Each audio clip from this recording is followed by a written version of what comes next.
Hey guys, this is OddOneGaming. This is going to be another Dragonheir SilentGods video. In today's video, I want to talk about a specific hero that is kind of creeping up there to be one of my favorite heroes.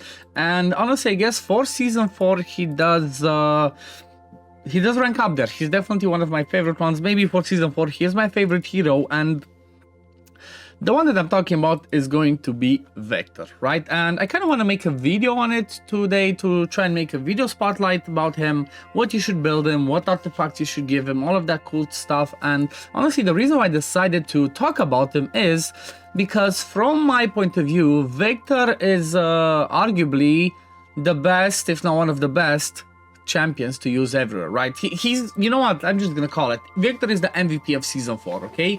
What am I talking about? Well, I'm talking specifically about the early, or like, I guess, early to end game, but when we're talking about dungeons, right? I've not experienced personally the end game fights, right? All of the other ones, or the otherworld exploration, but at least when it comes to most of the fights that are really important for your progression, Victor is just the perfect candidate to help you deal with them, right? So if we're talking about the Frost domain, right, let's just have let's have a look at the kit that he brings, then we're going to talk about the areas where he's really good. So if you look at him, the first thing that's really amazing, especially for early on, right, when you're still struggling to get that accuracy, he brings an increased accuracy in all battles by 50 for everybody, right? That's just huge. Basically allows you to build some other stats in there in case, or if you cannot hit the accuracy, just put his Captain Aura, and that's going to be just perfect. Then passive marks the enemy when the hero inflicts a debuff on them. The mark lasts the same as the debuff. Healing received by the marked enemy reduces by 35%. The ultimate energy of their healer will also be reduced by 30% as the enemy receives healing. This effect can only be triggered once every 5 seconds. So this is a pretty quirky one that I'm not sure there's any like a dungeon where this one can take effect. However, it can be pretty interesting even in arena. Now, if you look at the battle skill, and this is, you know, the battle skill, the Captain Aura and the ultimate is what it's at. I'm not personally not too impressed about the passive, but when we're talking about the passive skill, does 440% attack fire damage to an enemy and dispels all their buffs and removes all their shield with 100% chance after you scroll him up of inflicting buff prohibition. This is just insane, right? This does everything that you need. Removes all buffs, removes shields, and puts the buff prohibition all in a single skill. Everything just in that battle skill. And it's amazing because if you give him enough skill haste, he can pretty much, you know, he pretty much should keep the buff prohibition on all the time, right? Because the complete recharge time is 10 seconds, he lands it for 10 seconds. That's mind-blowing straight up. Now if you look at the ultimate, this one does full bore damage. I'm always a big fan of full bore damage. That's really good. He does 730 attack fire damage to all enemies and converts up to 2 of their buffs to random negative effects, which inherit the remaining duration of the original buffs. Also, after the conversion, if any enemy has less than 2 negative effects, there is a 100% chance of additionally inflicting 2 random negative effects on them for 10 seconds. I don't know why they just changed it from debuffs to negative effects. I guess it's because blind is included in that as well. But yeah, randomly selects from the following: attack penalty, accuracy penalty, blind, buff prohibition, recharging speed penalty. So all pretty powerful debuffs. The reason why I like this so much is because of the fact that it pretty much, you know, it dispels all of the debuffs, or all of the buffs, or at least 2 of the buffs if you're fighting stuff where there's buffs out there, and it also converts them into the, you know, the counterpart debuff. So this is a really powerful one for most dungeons. Now, let's have a look at the dungeons where he's actually good, okay? So first of all, the Frost domain. If you look at the Frost domain's kit, it pretty much does AoE hit, full bore hit, lands buff prohibition if you don't have buffs, and then over here she just starts to entangle everybody, deals damage over time. But what she does on the passive, it's whenever inflicting negative effects on enemies, the infliction chest increases, ignores resist. Also, she gains a shield for every negative effect landed. So because of the fact that he brings the shield removal on the battle skill, he's just perfect for the Frost domain. Now if we move over to the next dungeon, let's talk about the Grave of Venom, okay? Grave of Venom, pretty much similar thing.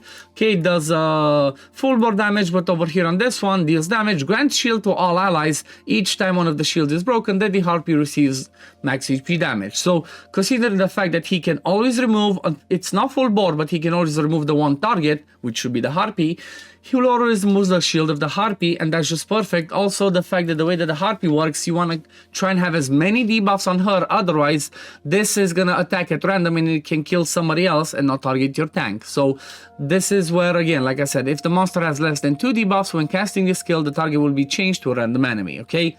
So the fact that he brings 2 debuffs on the ultimate makes him the perfect candidate for the Curse, Grave of Venom as well. Now, let's go to the Grave of Curse. It's gonna be another one, right? He's the perfect one. Like, I'm not even joking, right? He's the perfect one.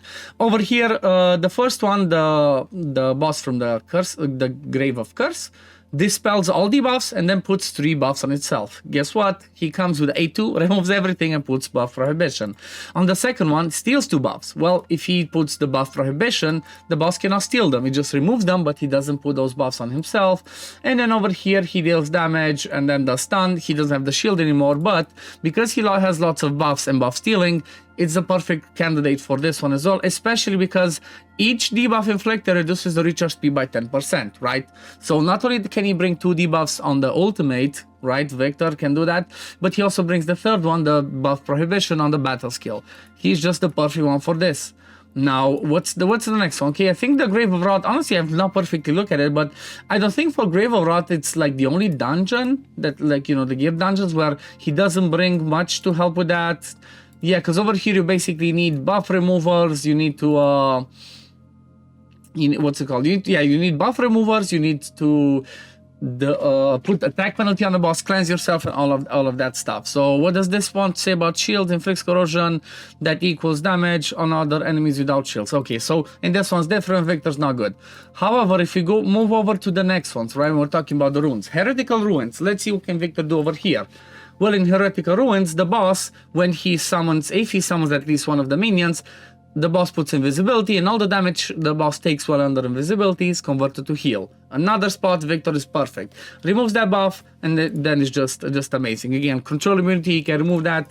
You kind of get the gist, right? I think it's the same principle, just I don't have it open to show you with the, what's it called, the Ancient Battlefield. So Victor is just amazing because of everything that he gets. Now, let's have a look at what should we build him in, okay? When we're talking about the artifacts, honestly, from my point of view, the best artifact for him for these fights is going to be the Rift Hourglass, right? The reason I'm saying that is it gives him HP, he's a melee unit, he's gonna get hit.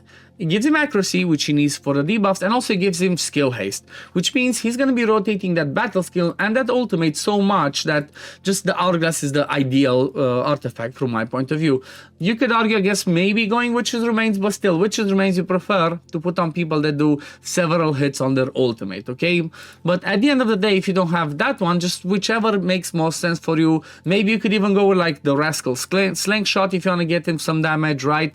Because he converts every point of accuracy into attack. That you know, can be good. You can go with Spiritual Incense Burner if you do not have the Rift Hourglass. So anything that gives him the accuracy or the damage that you want is gonna be the perfect one for him. Now, when we're talking about the gear sets, I guess let's talk about the gear sets for him. Same principle, you're gonna mostly use him as a debuffer. He can do some damage, but he's just not gonna compete as a proper damage dealer. So the best sets would be for him stuff that give him skill haste, right? You could go with the Goblin Brawler, you can go with sets like the Blessing set, right? It gives you HP and skill haste, but you might prefer to go with the one. Let me see, do I have any piece from that? Or not really? Come on. Yep, there we go. Swift Shadow, and again, this is another good one for 2 pieces, gives you accuracy and skill haste. So these are options. However, if you were talking about like the higher level ones, you could go with from the Grave of Curse. I would suggest this one over here, right?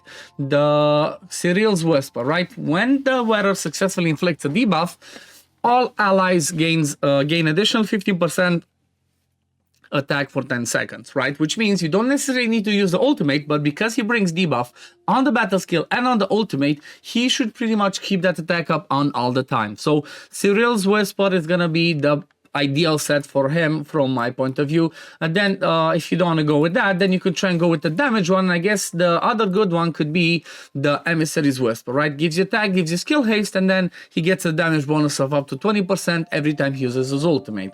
But again, like I mentioned, he's not the perfect damage dealer. Now for Tuktakian gets from the Grave of Wrath. Honestly, from the Grave of Wrath, I'm not sure. Maybe this one, right? When the wearer deals damage, there's a chance to inflict silence, but it's not as good. You maybe prefer to just go with Holy Hunter, but again, Holy Hunter's only 20% chance. He only hits one person AoE. Maybe the other one, if you need some more healing, you could give him on Alyssa's Watch, right? Gives you accuracy, gives you skill haste, and if you build him with enough HP, he's also gonna heal your team. So yeah, I guess that pretty much leaves it. If you're talking about something else, like for example, for Vortex, he's not going to be good, right? For Vortex, you want some other teams, but mostly for dungeons, that's what I believe, that Victor is the MVP of dungeons, and maybe he's going to be good for Chaos Shadows and Endgame, which I'm quite sure we're going to find a role for him as well. But yeah, I guess we're going to leave it at this for today, guys. Hope you enjoyed this video. If you did, don't forget to like this video, subscribe to the channel to see when I upload next, and I'm going to see you on the next one. Peace, love, take care, everyone. Bye, guys.